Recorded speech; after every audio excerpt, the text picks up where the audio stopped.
Oke, bismillahirrahmanirrahim. Assalamualaikum warahmatullahi wabarakatuh. Waalaikumsalam warahmatullahi wabarakatuh. Waalaikumsalam warahmatullahi wabarakatuh. Waalaikumsalam warahmatullahi wabarakatuh. Oke, puji syukur atas kehadiran nikmat Allah Subhanahu wa taala sehingga kita semua bisa kembali bertemu secara daring untuk kembali melanjutkan materi untuk mata kuliah mikrobiologi lingkungan, di mana pada kesempatan kali ini kita akan melanjutkan pertemuan ke-12 yang nantinya kita akan membahas terkait dengan peranan mikroorganisme nanti atau peranan mikrobiologi di mineral ya atau batuan nantinya. Nanti akan terkait ke biodegradasi juga sebenarnya. Oke, sebelum kita mulai, langkah baiknya kita berdoa dulu semoga perkuliahan kita pada siang hari ini berjalan dengan lancar. Berdoa menurut kepercayaan masing-masing, berdoa dipersilakan.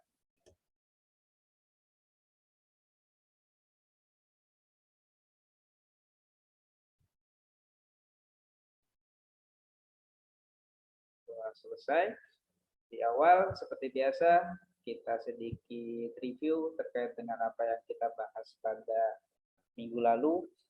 Pada minggu lalu kita bahas terkait dengan air limbah dan penyakit yang berasal dari air. Jadi kita berangkat dari mana sumber-sumber air limbah, pengelompokannya seperti apa, dan di mana peranan dari mikroorganisme sendiri adalah di tahapan-tahapan pengolahan limbah cair. Ada yang coba mendeskripsikan tahapan pengolahan limbah cair itu seperti apa saja. Egi mungkin coba apa saja sih tahapan sederhananya pengolahan limbah cair, Egi? Apa, Pak? Pengolahan limbah cair tahapannya secara sederhana seperti apa tahapan pengolahan limbah cair?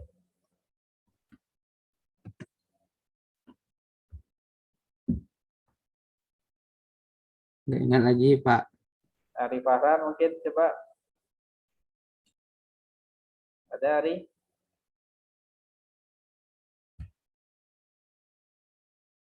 Ada? Muhammad Daniel?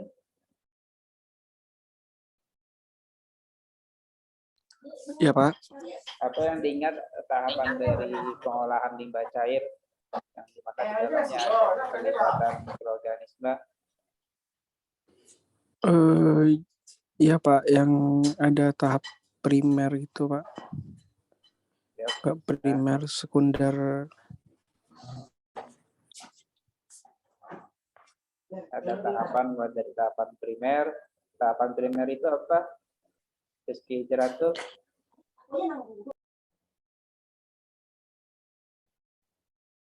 Tahapan primer biasanya dalam bentuk apa? Rizky?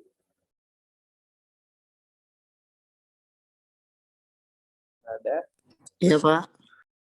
Tahapan primer itu dalam bentuk apa?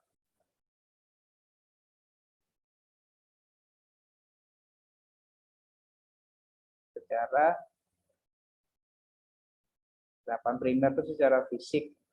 Tahapan sekunder apa, Diva? Coba. Diva lagi ke lapangan, Pak. Nah, ada tapi tidak ada. Sufan coba. Halo Sufan. Iya, Pak. Tahapan primer tadi kan dia secara fisik. Nah, tahapan sekunder itu dengan cara apa dia biasanya? Dalam pengolahan Biologis. cair. Cara biologi contohnya.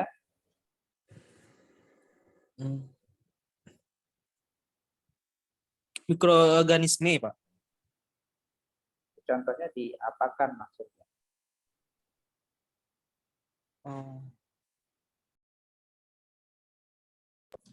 Bakteri, Pak. Ya, bakteri, mikroorganisme, sama.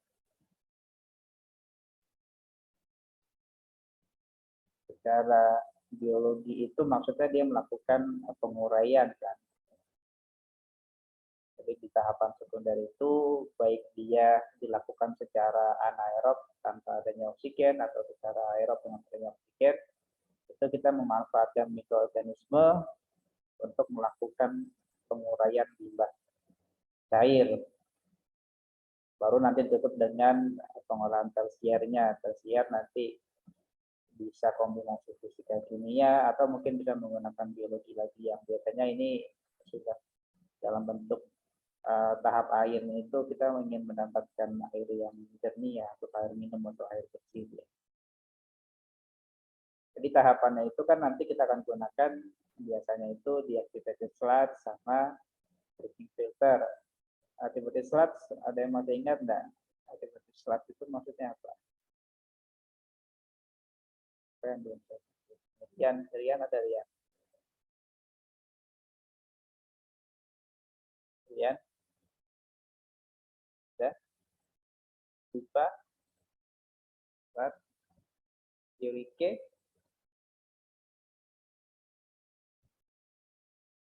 Yurike?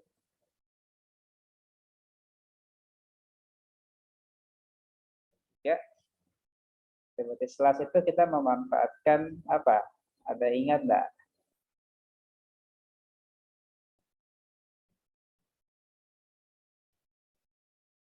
Ketiga.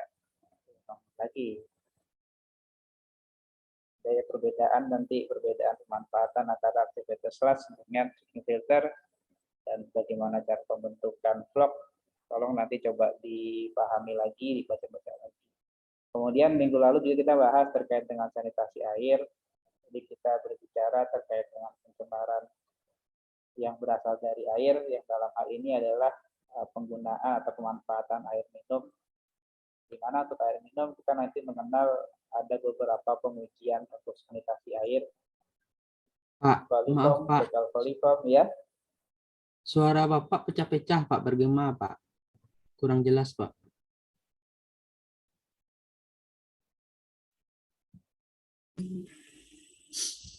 Kalau sekarang gimana?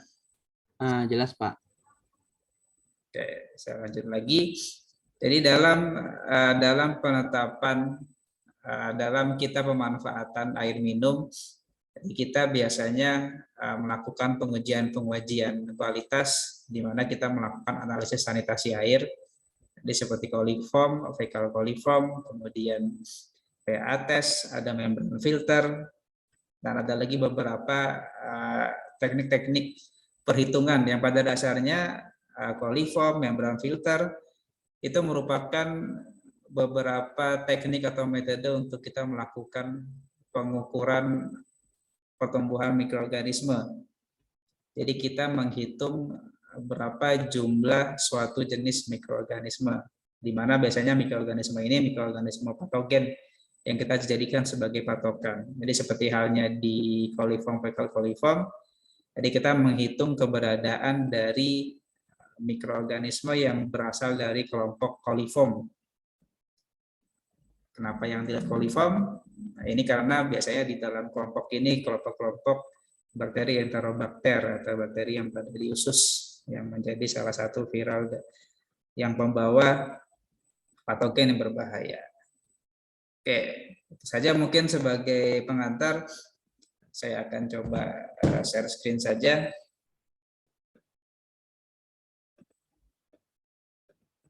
Sebentar.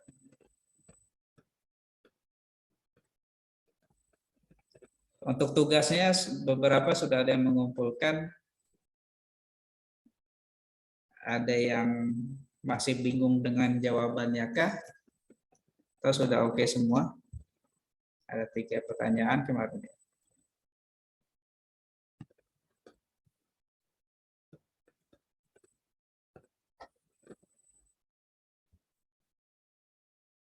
Aman semua kan ya yang pertanyaan yang kemarin?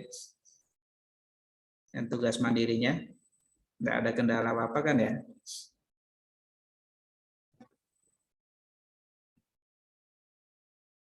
Aman Pak. Lanjut lagi, semoga sudah nampak slide-nya. Kita bisa mulai saja.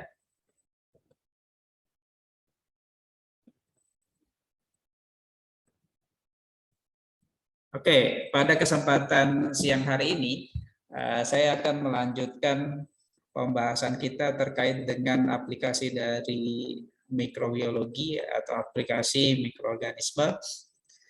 Jadi kemarin atau pada pertemuan sebelumnya, kita sudah membahas bagaimana peranan dari mikroorganisme pada pengolahan, baik itu pengolahan limbah cair, sampai dengan ke penyediaan air minum atau purifikasi air, di mana mikroorganisme bisa dikatakan dijadikan sebagai salah satu tahapan yang penting juga ya dalam pemenuhan kualitas dari air atau dalam pemenuhan penurunan baku mutu dari suatu limbah cair. Kemudian pada kesempatan kali ini kita akan memulai pembahasan dengan bagaimana peranan dari mikroorganisme dalam satu siklus senyawa-senyawa penting yang ada di bumi, jadi seperti karbon, kemudian nitrogen, oksigen, dan lain sebagainya, di mana nanti kita akan bahas secara sedikit saja sebenarnya bagaimana pentingnya peranan dari mikroorganisme dalam siklus-siklus tersebut. Kemudian juga kita akan sedikit memulai terkait dengan degradasi atau biodegradasi yang dilakukan oleh mikroorganisme. Khususnya kita melihat bagaimana peranan dari mikroorganisme terkait dengan pemulihan wilayah bekas tambang, atau bahkan kita bisa memanfaatkan mikroorganisme dalam tahapan produksi, dalam kita mengekstraksi suatu produk yang Pak, maaf Pak, suaranya Putus-putus, Pak. Kalau saya sinyalnya berarti kalau masih putus-putus. masih Pak.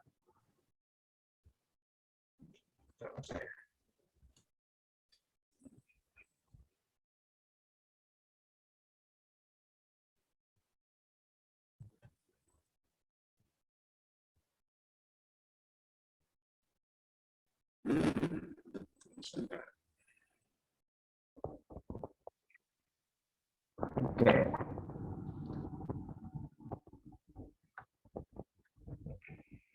Jadi nanti kita akan membahas bagaimana proses pelindian batuan atau pelindian mineral, kemudian kita akhiri dengan proses transformasi dari merkuri dan beberapa logam berat, khususnya dari merkuri.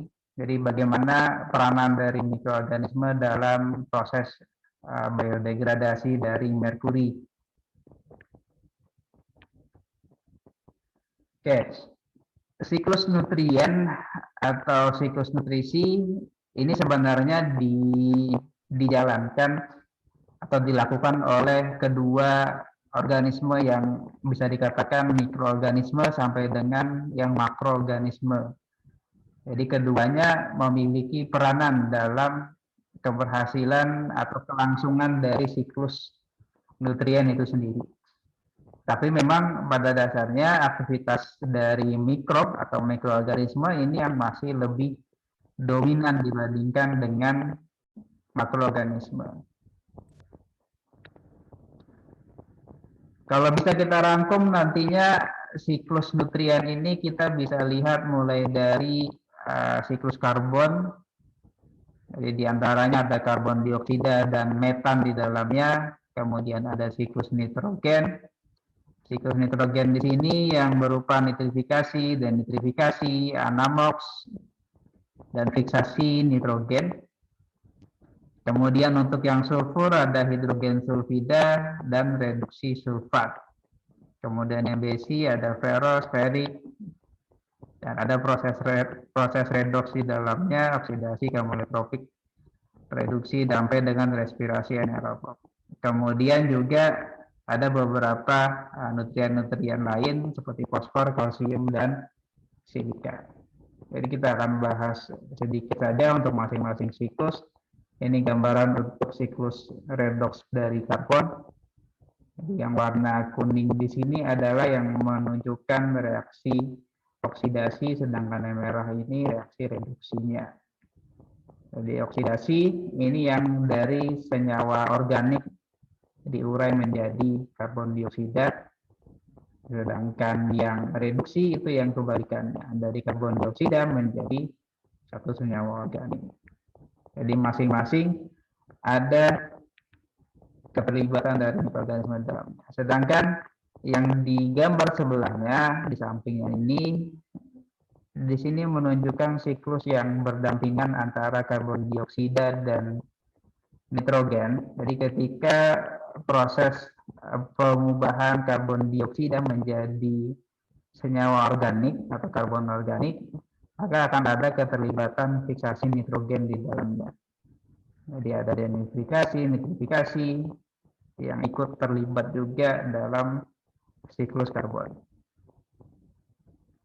Nah, kalau kita melihat secara tersendiri untuk reaksi bagaimana siklus dari nitrogen, kalau kalian lihat di sini, kalau yang bisa kita rangkum di sini adalah ada beberapa proses-proses penting dan bagaimana peranan prokaryotik dalam siklus nitrogen.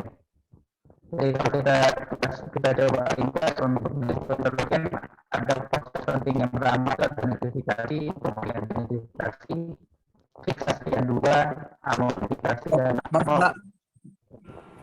Suaranya putus-putus lagi, Pak. berarti sinyalnya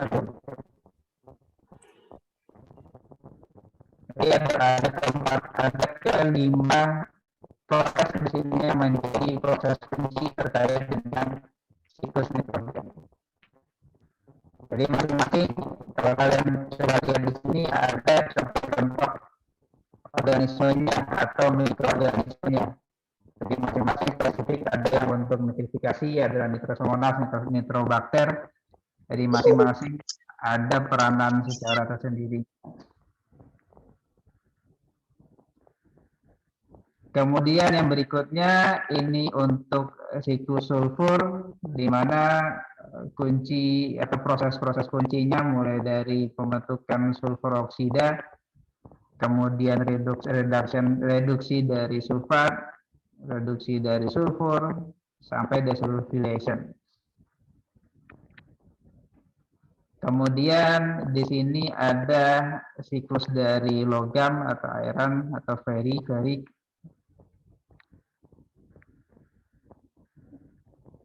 di mana ini yang banyak yang banyak diaplikasikan atau banyak kita bisa lihat di pertambangan sebenarnya. Yang nantinya pemahaman soal siklus ini juga akan berkaitan dengan pemahaman terkait dengan air asam tambang nantinya. Kemudian berikutnya di sini ada siklus untuk kalsium dan silika, di mana ini khusus untuk di wilayah atau di wilayah lautan atau marine. Jadi ini yang pertama siklus dari kalsium, ini berasal dari salah satu kelompok fitoplankton, yang mana dia tersusun dari rangka-rangka kalsium karbonat. Sedangkan untuk yang di silika itu dari sel-sel diatom, yang dia memang rangkanya itu tersusun dari silika. Kemudian kita masuk ke microbial leaching. Jadi dalam microbial leaching di sini kita mengekstraksi ekstraksi dari mikroba yang diaplikasikan sudah sangat lama sebenarnya, sudah sangat lama pemanfaatan dari mikroba ini sebenarnya di kegiatan pertambangan, khususnya di tambang tembaga. Yang biasanya digunakan adalah aferoksidan, di mana aferoksidan di sini dan bakteri chemolithotrof yang bersifat sebagai pengoksidasi metal itu digunakan untuk mengkatalis oksida mineral sulfit, sehingga nanti goal akhirnya adalah untuk mendapatkan atau untuk melarutkan suatu logam.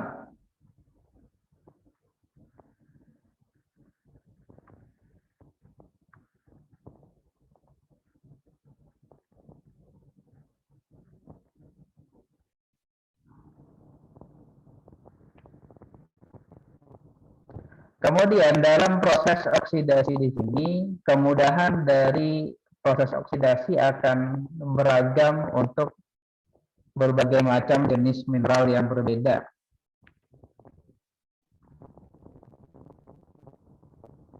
Nah, umumnya mineral-mineral yang dia mudah teroksidasi, maka dialah yang nantinya bisa dimanfaatkan mikroba untuk proses peluruhannya. Jadi sebagai contohnya, yang tadi aferosidan atau bakteri acidophilic yang digunakan untuk mengekstraksi atau leaching dari logam. Biasanya aferosidan ini berasal dari air asam tambang atau kegiatan drilling yang merupakan bakteri indigenous yang pada kondisi yang asam.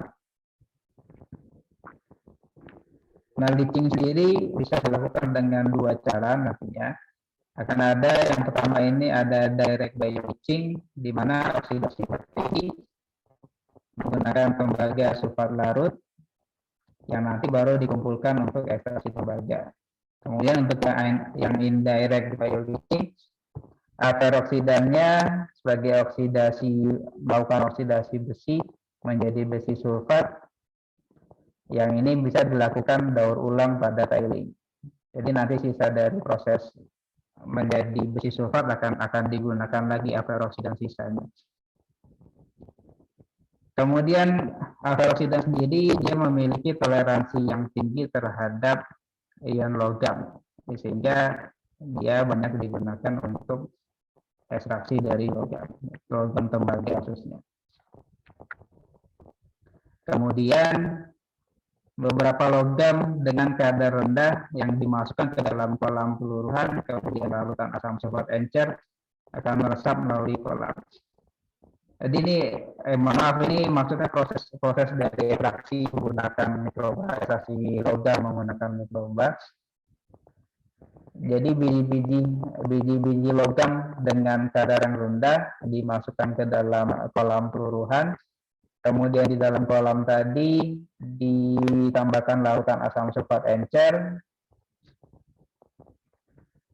Kemudian nanti akan ada cairan yang keluar pada dasar kolam, yang mana cairan tadi yang akan kaya dengan logam atau metal terlarut, yang nanti diteruskan ke kolam presipitasi. Kemudian setelah berhasil dipresipitasi, didapatkan kembali logam-logam atau tembaganya. Sisa cairannya tadi bisa dipompakan kembali ke kolam yang awal. Jadi biasanya maksudnya di dalam kolam itu, di situ sudah tumbuh mikroorganisme aferoksidan yang tadi yang digunakan untuk meluruhkan logam. Kemudian di dalam proses ekstraksi di sini diperlukan penambahan asam karena perlu menjaga keasaman dari pH kolam-kolam tadi. Jadi ini gambaran secara skematisnya, yang digambar sebelah kanan ini sebenarnya yang lebih jelas. Jadi bagaimana di dalam satu kolam satu larutan ditambahkan larutan yang sebelumnya tadi ya di akhir sini. Maka nanti di akhir kita akan mendapatkan logam-logam tembaga. Kita lanjutkan lagi.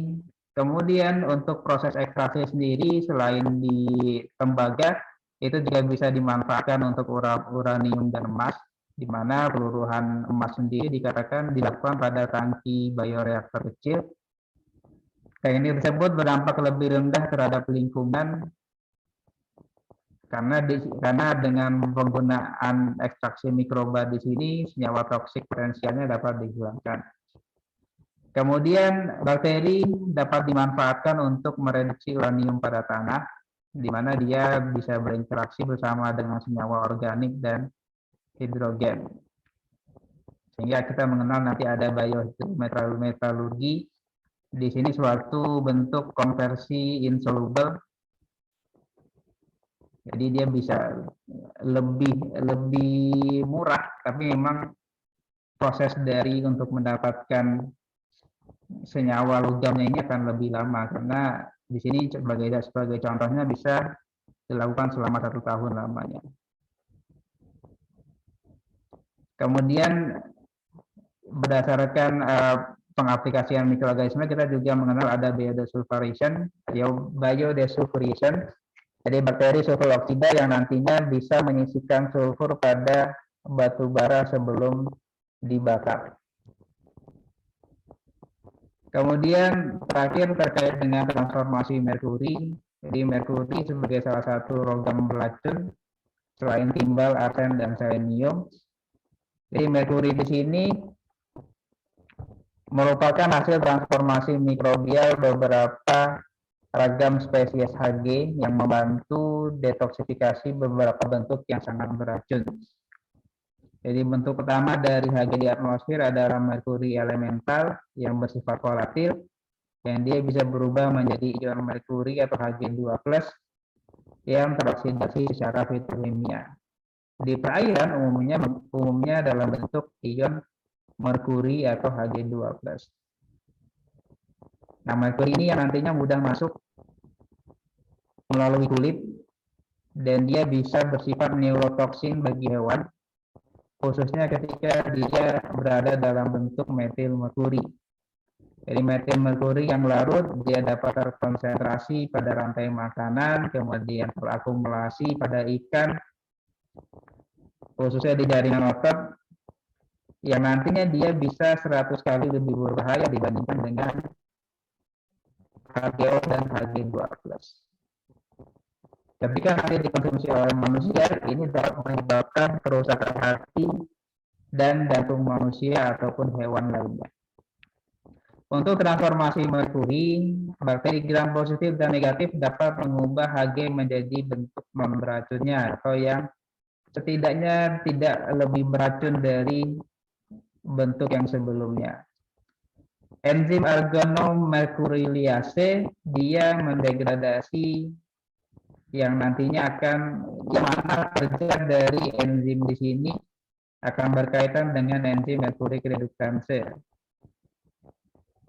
Jadi dia merubah Hg2+ tadi yang berbahaya menjadi Hg yang dia sifatnya volatil dan mudah berpindah, sehingga bisa dilepaskan ke udara. Mungkin itu ya sedikit saja yang bisa saya bahas tepat sebelum 5 menit selesai. Mohon maaf, sepertinya memang jaringan di sini yang tidak baik ya, jadi suara saya jadi terputus meskipun diganti-ganti. Kalau ada pertanyaan saya persilakan sebelum kita sudahi. Tadi masih ada beberapa yang belum muncul.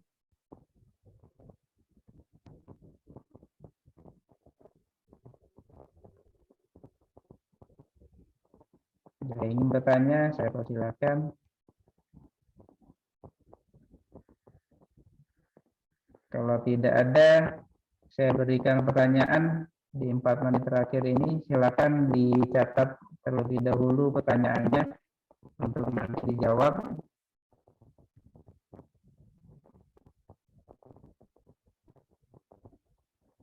Pertanyaan yang pertama.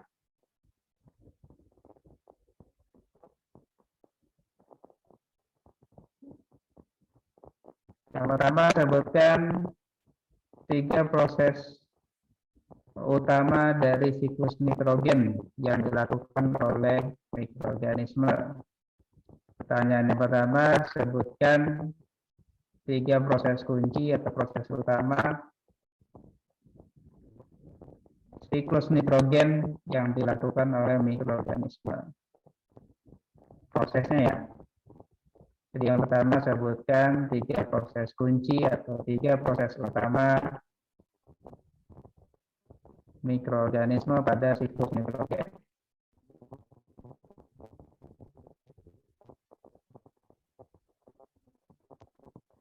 Ya. Yang kedua, jelaskan apa yang dimaksud dengan microbial leaching. Yang nomor 2, jelaskan apa yang dimaksud dengan microbial leaching. Yang nomor 2, jelaskan apa yang dimaksud dengan microbial leaching.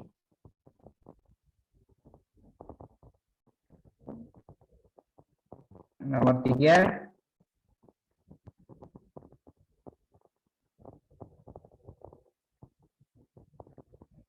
sudah bisa nomor 3 ya? Udah, Pak. Ya, nomor 3, benar atau salah merkuri elemental lebih berbahaya dibandingkan dengan ion merkuri. Benar atau salah merkuri elemental lebih berbahaya dibandingkan dengan ion merkuri. Nomor 3, benar atau salah merkuri elemental lebih berbahaya dibandingkan dengan ion merkuri. 3 saja, silakan setelah Zoom ini berakhir bisa dikerjakan di kertas lembar dan nanti dikumpulkan melalui Google Classroom. Kalau tidak ada lagi yang ingin bertanya atau memberikan tanggapan, saya tutup pertemuan melalui Zoom kita dengan hamdalah. Alhamdulillahirabbil alamin. Mohon maaf untuk segala salah dan kurang. Kita lanjutkan melalui WhatsApp. Assalamualaikum warahmatullahi wabarakatuh. Waalaikumsalam warahmatullahi wabarakatuh.